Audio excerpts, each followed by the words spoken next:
Hi, my name is Billy Rabbitt, and welcome to Real Talk Real Estate with Rabbitt.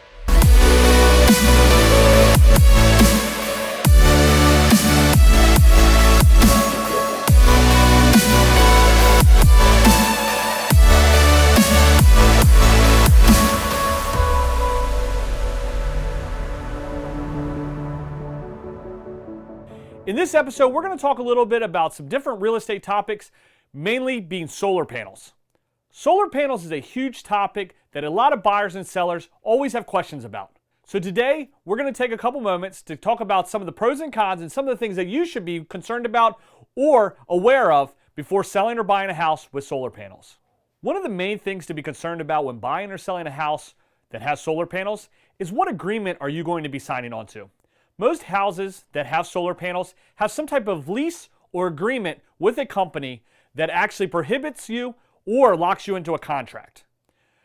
I would highly suggest to read this, and if you have any questions, make sure you reach out to an attorney or a lawyer so you can have all the details and make sure you know exactly what you're signing up for. One of the main things that you should consider before purchasing or getting into an agreement with a company to lease solar panels is think about what the impact is. Many of these companies offer an introductory rate that will help lure prospective buyers or prospective lessees to actually take advantage of their program. They offer an introductory rate that helps, bring down the cost of your electric bill for a certain amount of months or years. But a lot of these will actually escalate up, and the cost of this electric can actually sometimes be more expensive than your traditional, power company. So make sure you understand exactly what you're signing up for before signing that lease, because once you do that, that is a law-binding contract, and now you're under an agreement. The other thing that you should really consider is what is the impact going to be if you have to sell the property? Most people are thinking long-term when they're purchasing or agreeing to, installing solar panels. One of the things to consider is what would be the impact when selling that property? Many people think, especially when thinking of solar panels, they're thinking of a long-term investment. But life happens.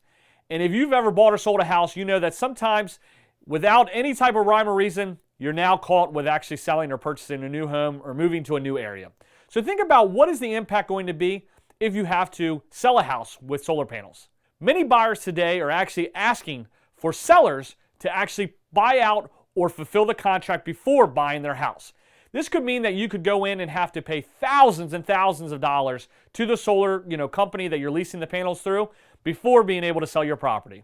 This could be a huge cost, and you wouldn't reap any of the benefits of it.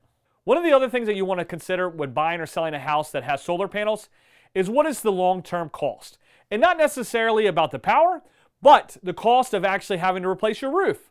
Many of these panels are actually installed on top of your asphalt shingles on top of your roof and will require a company to come out, remove those panels off your roof, and reinstall them. You could also be, having to pay for cost of having these panels stored somewhere, maybe off-site. One of the other things that you want to research before purchasing or going into a lease with solar panels is what is the true benefit to you. Do a cost analysis of exactly what the benefit will be from you, not just for the next couple months or the next couple years, but long term. You will also want to think about what the expense will be if you decide to terminate that contract. This might be for a whole host of reasons, and like I said earlier, sometimes life happens and you won't know what you need to do later in life. One of the misconceptions about solar panels is the benefits or tax benefits that you will receive by doing this. Please read all the fine print, because a lot of these benefits will actually go to the person that owns the solar panels, so the person that you're leasing from, not necessarily the homeowner. You will also sometimes not receive any of the benefit from any of the additional power that is generated by the solar panels that is actually sold back to the power company. Another misconception that a lot of people don't realize is that many houses throughout the United States actually do not see enough sun to actually make the solar panels fully efficient. If you're able to actually buy the solar panels outright, you could receive a lot of federal benefits, state benefits, even some local benefits, some tax implications.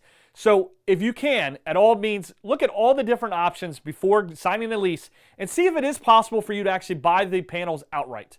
You might be able to see the maximum benefit of this, and it could outweigh the cost long term. Solar panels that are owned are a lot more beneficial and a lot more enticing to buyers. This will allow a lot more benefits to the potential buyer and some of those different benefits that we spoke about earlier.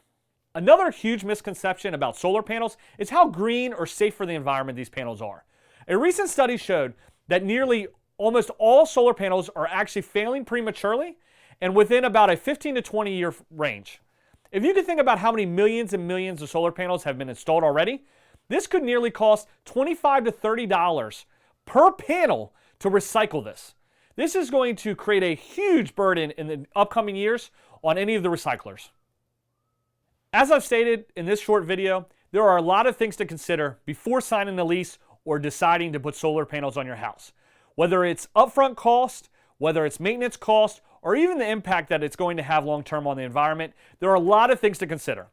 I would challenge you, before you sign a lease, look at all the implications or all the impact that you might have, whether it's, the cost up front or what it will do if you ever plan to sell that house. Many people are doing a lot more research, and we have actually seen local legislation in Maryland on solar panels, and there's actually a new document that real estate agents and realtors are actually filling out just to protect buyers and sellers on the impact of solar panels. So please, do some research. We have lots of great resources on our website, exploremdhomes.com. And thank you so much for joining. And please, if you like the content today, like and subscribe to our channel. We're going to have a lot more information coming your way. Thank you.